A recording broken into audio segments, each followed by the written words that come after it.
You've tuned into The Mountain Gardener with your host, Ken Lain. Gardening, it can be challenging, but with these simple insider tips, you'll reap huge rewards.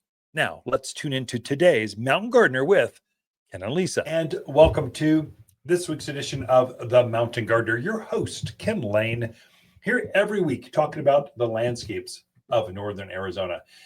We are into the thick of the summer planting season, and I think the pressure's off. And so you've seen some damage. So this morning I was out gardening before the show. I'm in Prescott above the high school and the Heights, Prescott Heights area. But this would apply to any of us. If you're tuned in from Sedona, Camp Verde, Cornville, to Kirkland, to Humboldt, Dewey, Prescott Valley, Chino, Paulden, all of us. June is a rough month. And so it's dry, it's windy, it's hot. You start to bump into the 90s, most of us. And so the plants can show some stress. What do you do? And stress being burned tips, a branch died. We might have broken something as we moved it around. I was out pruning up my olive tree. I've got an ornamental olive in a container. It got damaged over the winter. I didn't water it enough. Totally my bad. So I went, oh, she's ugly. I wanted this thing on the main showpiece on the patio. So I tucked him kind of behind a tree, put it on drip irrigation. I've been fertilizing, and she's starting to come out. It's looking good. So I went, ooh, if I don't trim that back and shape it, it's going to have this lopsided look. And it's like this lollipop tree. It's an olive tree. It's an dwarfed ornamental olive tree. Grows up, it's about head high. And the ball was probably 2 by 2 by 2, like a beach ball size. Well, now I cut it back this morning. Now it's more like a volleyball size. So it's a third its size, but it's even. It's shaped. It's going to grow out perfectly balanced. Whereas if I had left some tall branches, some short branches, it would have been a hodgepodge of growth. I want this thing to be a showpiece. And I think I just fertilized it. I'll tell you what in just a second. Trimmed it. And I think with this monsoonal humidity, rain that's going to happen, it's going to start growing like crazy. And that's why it started to leaf out so strongly. And so it was really looking good. I shaped it.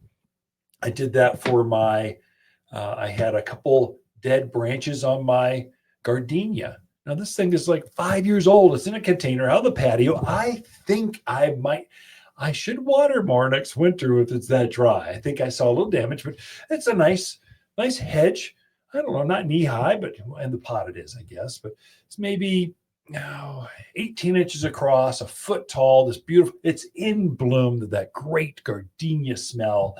But I had a couple, just looked a little rough in a couple spots, not the whole thing. Just one branch had something happen. I probably dropped something on it. I nipped that off, picked off a few leaves, and it looks beautiful. I did that across the yard. So just kind of shaping my plants, because you're into another growing season right now. You can get a whole nother flush of growth on those aspens. You've got privacy screens. You want to get those things full, make those neighbors go away, especially the shrub kind of things, red tip photinia, silverberry, cotoneasters. Fertilize them now. You can get a whole nother set of growth. If plants have been stressed, especially if they were in the ground, they look off. You walk in the yard, you kind of, that one looks really good. This one doesn't look as good. Something's going on. That's a plant that's struggling, and that it's not the plant, it's the planting hole. There's something's going on at the root level. You got to analyze that. The best thing you can do is fertilize everything right now. I can't say that loud enough. Emphasize it enough. Now, what to fertilize with. So the thing I used in my containers, I used all-purpose plant food. So 744 all-purpose is one we make here at Waters Garden Center.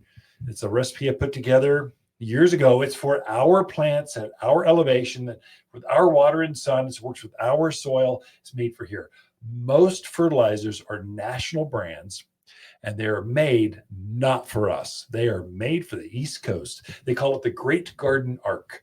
From Washington, D.C., you go up to Boston, over to Chicago, and back down through like San Francisco, this great big arc through the Midwest, back over. It's all the North Country. Acidic. It's not us. So they're making foods for that. And there are different kinds of foods. And we have a mountain food. So we have more of that. So we make a food. It's cottonseed meal, bird guano, iron, sulfur. It's all this good stuff. Pelletized. So you spread it around on top of the rock, through the gardens, and then irrigation or rain will activate it. You don't have to work it in, you just put it on. And the rains are coming, they will do all the work for you. Now, in my containers, you don't really want to use granular food, especially synthetic foods, in a container because they release so fast, you can do some damage. You can burn things up. The beauty with an all natural or all organic food is they break down very slowly. And that's what this all-purpose plant food is. It just soothes, it makes everything feel better, including the worms that are in the ground, the mycorrhizal colonies, all the good stuff that's in the ground. A lot of your synthetic foods, they burn everything up.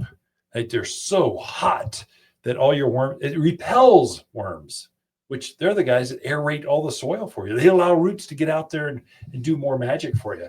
So use an organic food. I would say use 744 all-purpose plant food from Waters Garden Center, because I know it works if you're tuned into this northern Arizona area. If you're tuned in, use that one. In addition, I mentioned stressed out plants. So now those things that June got to them, maybe winter, some damage was there. The top died off or something happened. The leaves are spotted. You're just seeing that one isn't quite as healthy as this one. If they look stressed, in addition to those plants, I also add humic, H-U-M-I-C, humic acid. It's a product. It's a granular product. It looks like coffee grounds. I mean, literally, you'd open it up, go, oh, it's coffee grounds. It's way more than coffee grounds, but so it spreads like that. So while you got your hand spreader out, spread that underneath the drip line. Don't focus all this food right at the trunk. You want out of the outer branches of these trees and shrubs. That's where all the feeder roots are. So think further out. Let it go through the rock, just around the gardens. And then right afterwards, put humic on at the same exact ratio. It looks salt and peppered when you get all done. And then pray for rain or activate it with a hose or just wait for the irrigation to come on. Whatever, just get it on there. And only a piece of those things are going to break down each time it receives water. And then over the next 3 months, it will start to release a little more food, just encourages this new leaf growth, greens things up, allows things to start blooming again. And that's how I've treated my entire landscape, whether it's lawns, I've got thyme lawns, magnolia trees, evergreen. I even fertilized my native juniper because it got stressed out this last winter too. So I'm trying to revive, trying to heal, strengthen, get the muscle mass back on those plants. And so I did everything from my ornamental grasses, things that were stressed, not the whole yard. The whole yard get the 744 all-purpose food. The stressed out things had the humic. And so in my yard, I got 2 bags of the fertilizer, plant food, and 1 bag of the humic. And that seemed to do it. It took me, I don't know, all of 15 minutes to maybe half an hour. It didn't take very long because you're not working it in. You're just getting it on the plants. It took longer to trim and deadhead and kind of nurture, shape my front yard containers than it did to fertilize the entire yard. But it's a game changer. You get a whole nother set of flowers on those roses, twice as many flowers on those autumn sages, Russian sage. You can get a whole nother set of leaf growth on those big shade trees. You can increase the new growth on those junipers. It does screen things out. Now is the time to fertilize at the front of this moisture monsoon season. Wondering why the grass is always greener on the other side? Well, it's probably because your neighbor used the all-purpose fertilizer from Waters Garden Center. Monsoon is right around the corner, and it's the perfect time to feed your plants. Waters all-purpose fertilizer is the only organic made especially for Arizona mountain soils. Don't buy a bunch of different fertilizer for your flowers, veggies, trees, or grass. This one does it all. The plants on your side will be happier, healthier, well, greener. Safe, natural, organic. Waters Garden Center in Prescott. For a more fruitful garden, increased success in the landscape that just feels better, then tune in daily to the Mountain Gardener podcast. Subscribe through your favorite podcast streamer or visit watersgardencenter.com. Better yet, visit me directly right here at Waters Garden Center. Thanks for tuning in.